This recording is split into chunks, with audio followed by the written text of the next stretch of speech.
You know, there was a time when I was a young man, and many days I still feel like a young man.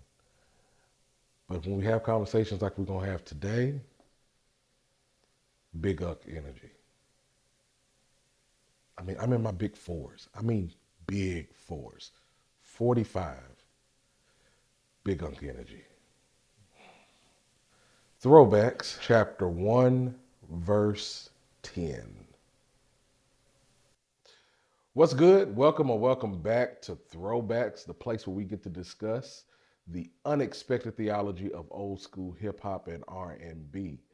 I am your host, Derek J. Murphy, and I'm a pastor, teacher, and writer of the book Throwbacks, where we take old school songs from hip hop, R&B from the 80s, 90s, early 2000s, talk about what they mean to us and what they mean outright, then flip them to add inspiration, motivation, and value to our lives. If you are a lover of old school music and hip hop or R&B, and you love a good word, I suggest you click the subscribe button and be a part of all of these conversations. And if this is your first time, welcome, and we hope that you have a good time with us today.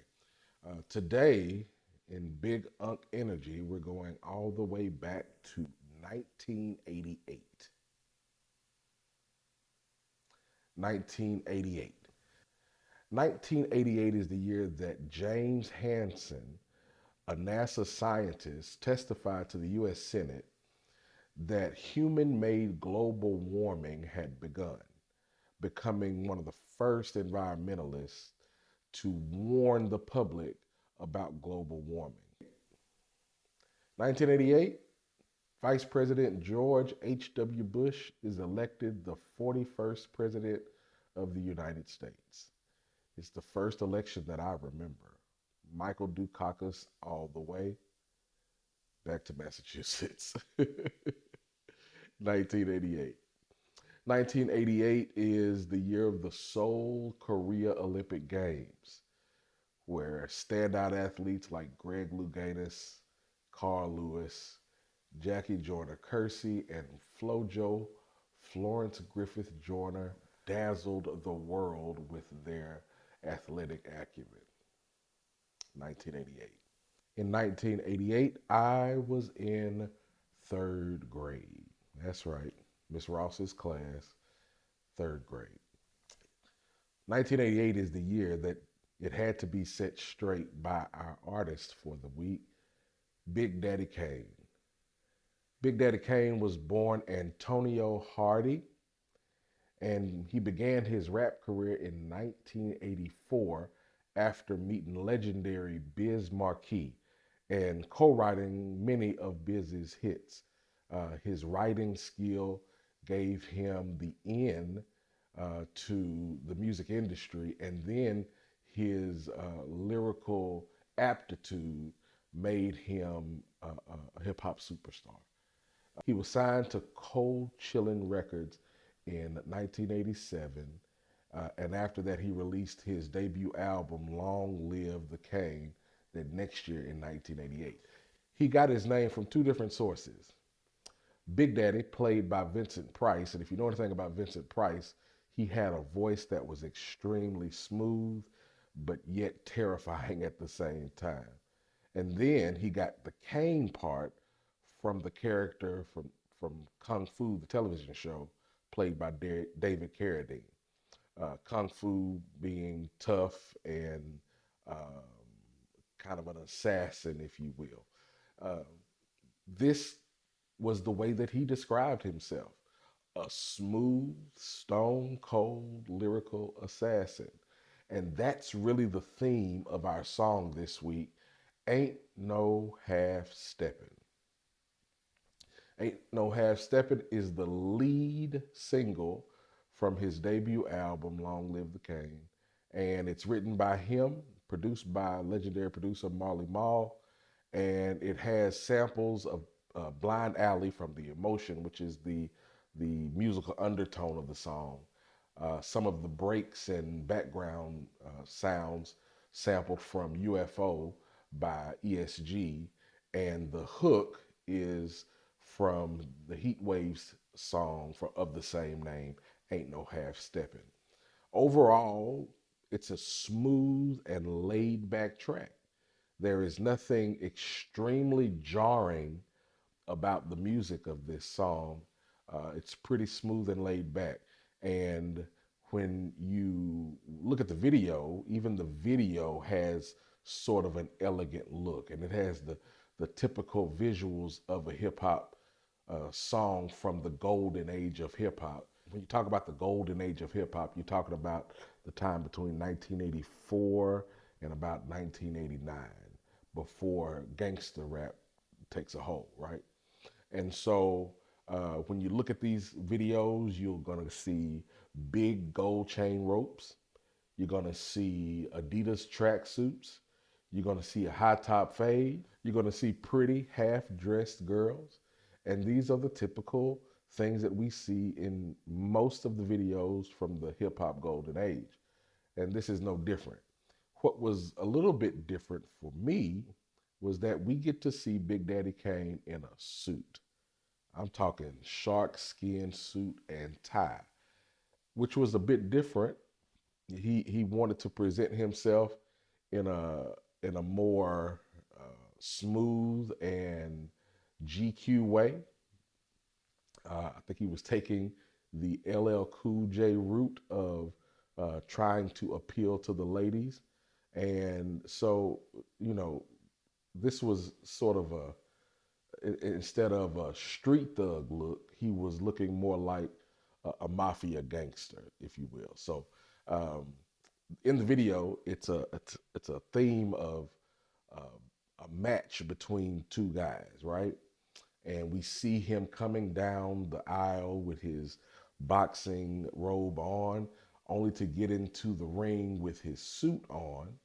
And instead of boxing, they're playing cards, which I assume poker, because y'all know I don't know anything about card games. And they play this game in the ring where he is winning back and forth, back and forth. And it's speaking to the lyrical makeup of the song, Competition. And in this song, it's the typical MC, I'm the best in the world content. In this song, Kane is simply saying that he is the best rapper and he is committed to keeping it that way. Listen to these lyrics. Competition I devour like a pit bull against a chihuahua. Friday the 13th, I'ma play Jason. He talks about, you know, slicing into somebody's body and chopping them up using very violent language, which is a stark contrast of the laid back feel of the groove, right? Uh, but he is making it known that he's the best around. Nobody's better than him. In fact, his lyrical style, he was known for being able to syncopate his rhythm over a faster beat. I believe it was Jay-Z that said that Big Daddy Kane was one of his first heroes of hip hop, that he tried to emulate his style, being able to rap fast in a syncopated rhythm over the beat. And so he's saying, because I do what I do, nobody can beat me. Nobody is better than me. And if you try to step to me, ain't no half-stepping. I'm the best around. This song was a moderate hit, peaking at number 53 on Billboard's Hot Black Singles. Now, we're not going to talk about how toxic that is that Billboard had a black singles chart, but whatever. Number 53. And it is listed at number 25 in Rolling Stone's top 50 hip hop songs of all time. Uh, One of his most popular songs. This song has a lasting impact because it represents Big Daddy Kane for who he is. A smooth lyricist that, at least in his mind, does it better than anybody else. So how do we get from competition rap to adding inspiration to our life? How do we get from uh, Friday the 13th, I'm going to play Jason, to adding value. How do we get there? Either you're going to do it right or you ain't going to do it at all. I can't pinpoint when my dad taught me this concept, but it's a concept that I learned from him nonetheless. And that is operating in excellence. To always do or give your very best. These are the ideals that I try to exemplify in my ministry, in my business, and in my life. The best definition I've ever heard for excellence came from my friend Eric. Our church invited Eric, who is the regional director for FCA, the Fellowship of Christian Athletes. And he was invited to our church to speak for a sports-themed service. At that time, we had a small youth choir on program to sing. And there were about 10 kids, from babies to teenagers. And they were really quite a misfit bunch.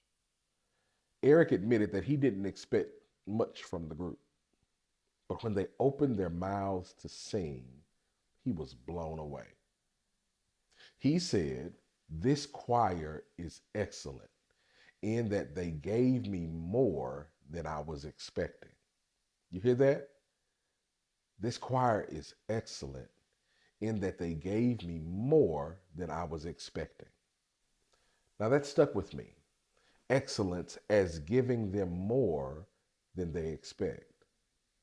When it comes down to doing what we do, be it ministry, business, jobs, service, or whatever, ain't no half-stepping. There's no cutting corners. Instead of being a butter knife, be a machete. Like my father said, you're either going to do it right or not at all. Giving a half-hearted effort not only cheats the people that you're serving, but it also cheats the God that made you. Whatever you buy, you want it to work at its optimal level, right? Well, God is the same way with you. He made you excellently for an excellent purpose, so he expects nothing less than excellence from you. To be clear, excellence is not extravagance.